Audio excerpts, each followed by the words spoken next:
घरातला एकुलता एक मुलगा, पण तरीही त्याला देशसेवेसाठी सैन्य दलात पाठवण्याचा निर्णय धनंजय आणि विजेता इंगळे या दाम्पत्यानं घेतला। त्या दृष्टीनं मुलगा वृषभ इंगळेची तयारी सुरू झाली।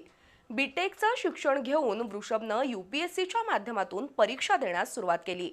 दिवसातील 8 तास अभ्यास आणि खडतर व्यायाम करत अखेर वृषभनं 9व्या प्रयत्नात लेफ्टनंट पदाला गवसणी घातली। गेल्या 2.5 वर्षातला त्याचा हा प्रवास इतरांसाठी नक्कीच प्रेरणादायी आहे। येत्या 27 मार्चला तो जम्मू काश्मीर इथं लेफ्टनंट म्हणून जबाबदारी सांभाळणार आहे। कोल्हापुरातील शास्त्रीनगर इथं धनंजय इंगळे हे पत्नी विजेता आणि मुलगा वृषभ यांच्यासह राहतात। धनंजय इंगळे सिव्हिल इंजिनियर आहेत। मुलगा वृषभ यानं प्रायव्हेट हायस्कूलमधून शालेय शिक्षण घेतलं, त्यानंतर राजाराम कॉलेजमध्ये 12वी पर्यंतचं शिक्षण घेतलं। सोलापुरातील वॉलचंद कॉलेजमधून 2022 मध्ये त्यानं बीटेकचं शिक्षण पूर्ण केलं। त्यानंतर भारतीय सैन्य दलात अधिकारी म्हणून भरती होण्यासाठी वृषभनं प्रयत्न सुरू केले। दिवसातील 8 तास अभ्यास करतानाच त्यानं धावण्यासह नियमित व्यायाम सुरू केला। कॅप्टन सूर्यभान इनामदार, कमांडर सचिन जोग, लेफ्टनंट कर्नल समीर बोरासकर यांचं त्याला वेळोवेळी मार्गदर्शन मिळायचं। मला आपल्या कोल्हापूरचे काही लोकांशी संबंध आला, ज्यामध्ये माझ्या शाळेचे 2 विद्यार्थी, माझा एक स्वतःचा बॅचमेट आणि माझे एक सिनियर माझ्या शाळेचे, ते स्वतः भारतीय सेनामध्ये कमिशन झालेले होते माझ्या आधी। तर त्यांच्याकडून मला गायडन्स मिळालं म्हणा। त्यांचं नाव मी घेऊ इच्छितो, कॅप्टन सूर्यभान इनामदार।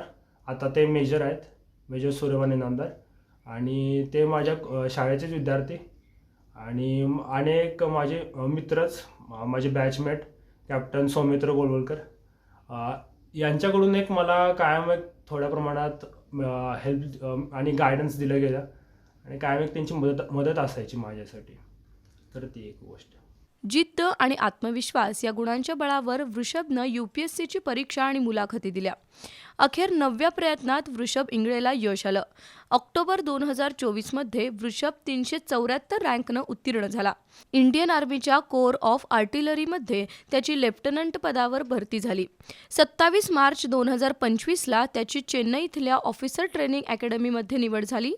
वर्षभर खडतर प्रशिक्षण घेतल्यानंतर 7 मार्च 2026ला पासिंग आउट परेड पार पडली। त्यानंतर वृषभचं कोल्हापुरात आगमन झालं। शास्त्रीनगर परिसरातील रहिवासी आणि नातेवाईकांनी वृषभची जंगी मिरवणूक काढून जल्लोषी स्वागत केलं। यावेळी नवयुवकांमध्ये देशसेवेची प्रामाणिक इच्छा असेल तर यश नक्कीच मिळते, हे वृषभने व्यक्त केले। तुम्ही तुमच्या आयुष्यामध्ये तुम्हाला जे काय करायचं आहे, हे त्याच्यामध्ये तुमचं एक काय म्हणतात, नैतिकदृष्ट्या एक ध्येय असणं महत्त्वाचं आहे।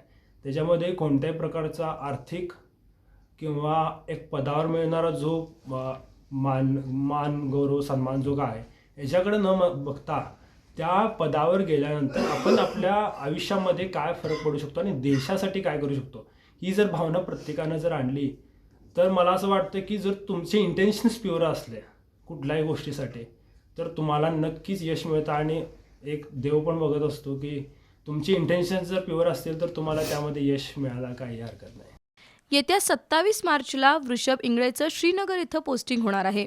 आपला मुलगा देशाला समर्पित करताना त्या माऊलीचे डोळे पाणावले होते। एका डोळ्यात आनंदाश्रू तर दुसऱ्या डोळ्यात मुलगा कुटुंबापासून दूर होणार याचं शल्य दिसत होतं। कोल्हापुरातील इंगळे परिवारानं एकुलत्या एक मुलाला देशसेवेसाठी पाठवण्याचा निर्णय घेतलाय, त्यामुळं संपूर्ण इंगळे परिवार कौतुकाला पात्र आहे। बी न्यूजसाठी प्रशांत आयरेकरसह प्रमोद वनगुत्ते।